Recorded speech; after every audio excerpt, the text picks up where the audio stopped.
कांग्रेस का जो प्रत्याशी है वो केवल हमारा भाई नहीं है, लोग जो उनको कहते हैं वो राहुल गांधी का भाई है। और हमारे मोहनलाल जी ये नरेंद्र मोदी के भाई हैं। अगर हमने किसी को वोट देने हैं, दो भाइयों में से छांटना भी है, तो वह राहुल गांधी के भाई को क्यों छांटेंगे? फिर तो नरेंद्र मोदी के भाई को छांटेंगे। जिन्होंने पार्टी ज्वाइन की है बहन बबीता दहिया, न केवल अकेले बल्कि इनके साथ और जो मुझे नाम 25 नाम प्रमुख नाम है जो जेजेपी को छोड़ करके यहाँ आए हैं।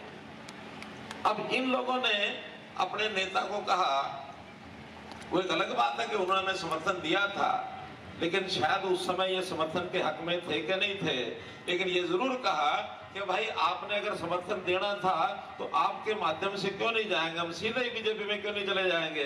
इसलिए अपनी उस बात को पक्का रखते हुए, और केवल यही नहीं, सैकड़ों की संख्या में आज दूसरी पार्टियों से आज भारतीय जनता पार्टी के परिवार को बढ़ा रहे हैं।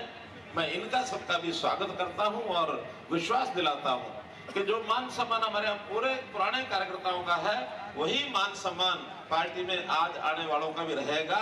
किसी प्रकार का कोई अंतर नहीं आने देंगे। मित्रों, भाई बहनों, देखिए चुनाव की सभा है, इस चुनावी सभा में कुछ असलियत, कुछ वास्तविकता, ये मैं जरूर आपको बताने के लिए आया हूं।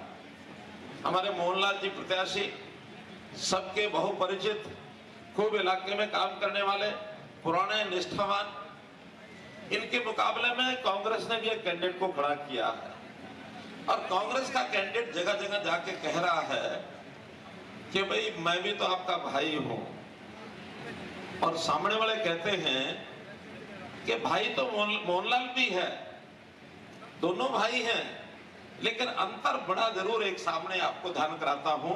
वो देखिए, नाम लो तो उपस्थित हमारे कार्तिकेय शर्मा जी और राज्यसभा के हमारे सांसद हैं, ये यहाँ उपस्थित हो गए हैं। अभी अभी आपका परिचय कराया मैंने, बिना उपस्थित होने के करा दिया। तो वो कहते हैं कि मैं भी तो आपका भाई हूं। लोग कहते हैं भाई मोहनलाल जी तुम्हारा भाई है, लेकिन जो लोगों का कहना है कि अंतर क्या है, अंतर ये है कि कांग्रेस का जो प्रत्याशी है वो केवल हमारा भाई नहीं है, लोग जो उनको कहते हैं वो राहुल गांधी का भाई है। और हमारे मोहनलाल जी ये नरेंद्र मोदी के भाई हैं। अगर हमने किसी को वोट देने हैं, दो भाइयों में से छांटना भी है, तो वह राहुल गांधी के भाई को क्यों छांटेंगे? फिर तो नरेंद्र मोदी के भाई को छांटेंगे। ये केवल दो प्रत्याशियों का चुनाव नहीं है, ये दो नेताओं के बीच में, और दो नेताओं के बीच में जो मुकाबला लोग करते हैं, मोदी जी के कार्यकाल को देखते हैं, 10 साल का कार्यकाल, और कांग्रेस के कार्यकाल को जो उन्होंने 55-60 साल देश पर राज किया, उसको देखते हैं। जो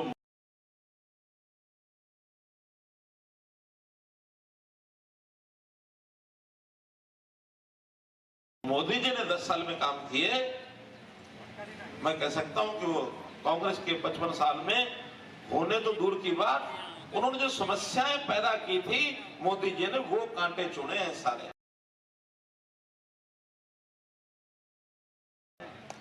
वो कांटे चुने हैं। जब 370 खत्म कर दी, आज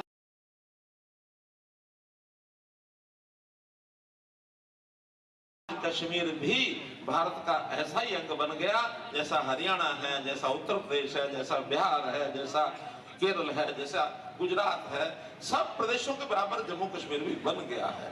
आज वहां किसी की भी आंख उठा करके देखने की हिम्मत नहीं है। कोई भी कश्मीर की तरफ आंख उठाएगा, उसकी आंख फोड़ देंगे भाइयों, फोड़ देंगे।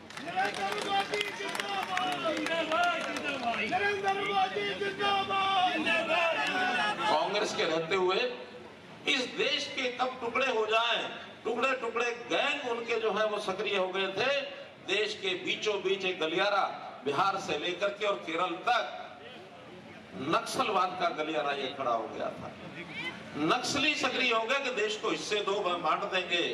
मोदी जी के आने के बाद सबने देश के कानून को मानना शुरू कर दिया है और नक्सलवादियों ने आत्मसमर्पण करना शुरू कर दिया है कि देश अब एक रहेगा, देश के बंटने का कोई भी खतरा आज नहीं है। मित्रों, भाई बहनों, हम नागालैंड ले लें, मणिपुर ले लें, मेघालय ले लें, असम ले लें, ये सारे प्रदेश जल रहे थे। लगता था कि शायद ये भारत से अपने आप को अलग मानते हैं। वहां पर एक आवाज निकलती थी कांग्रेस के टाइम पर, भारत को कहते थे दैट इंडिया, और एक गलत शब्द भी भारतवर्ष के लिए प्रयोग होता था जो आज समाप्त हो गया है।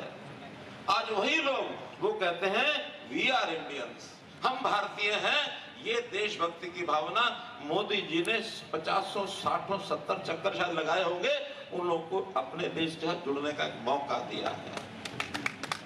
ये है देशभक्ति की भावना, राष्ट्र प्रेम की भावना। मित्रों, इस राष्ट्र प्रेम का और देशद्रोहियों का मुकाबला आप लग गया है। अभी चुनाव हुए हैं, पिछले चुनाव 2 फेज के हो चुके हैं।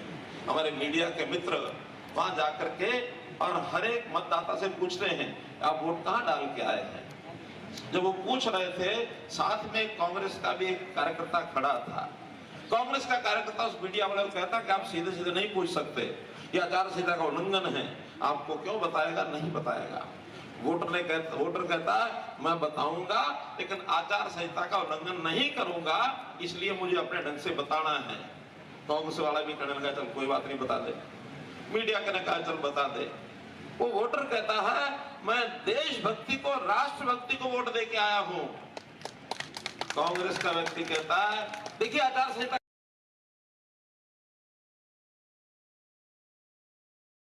का उल्लंघन है। ये कैसे आचार संहिता का उल्लंघन हो गया?